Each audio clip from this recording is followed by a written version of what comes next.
இன்றைக்கி வெள்ளிக்கிழமை காலையில் எழுந்திரிச்சு நம்ம வேலையெல்லாம் முடிச்சாச்சு. அதுக்கப்புறம் இன்றைக்கி நம்ம பிரியாணி ரெடி பண்ணலான்னு சொல்லிட்டு இன்றைக்கி மீன் பிரியாணி ரெடி பண்ணியாச்சு. முடித்தோன்னா நேராக ஜும்மா தொழுவை பள்ளியாசலுக்கு வந்துச்சு. இப்போ டைம் பார்த்திங்கன்னா மதியானம் 12:30 மணி. தொழுவை முடிஞ்சிடுச்சு. எல்லாத்துக்கும் வந்து பேரிச்சம்பழம் கொடுத்தாங்க.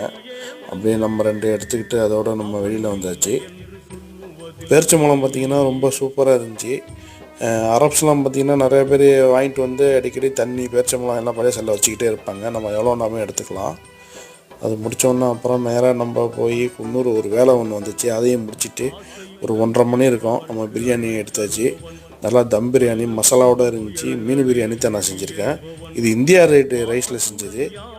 இது வந்து கொடுவா மீன் ஒரு 2 பீஸ் இருந்துச்சு. அதை வச்சு லைட்டாக ஒரு பிரியாணியை முடிச்சு. வீடியோ பிடிச்சிருந்தால் லைக் பண்ணுங்கள். நம்ம சேனலை சப்ஸ்கிரைப் பண்ணி விட்ருங்க. இது கூட பார்த்தீங்கன்னா ஆனியன் பச்சடி தான் வச்சு சாப்பிட்டுச்சு. ஓகே, பாய்.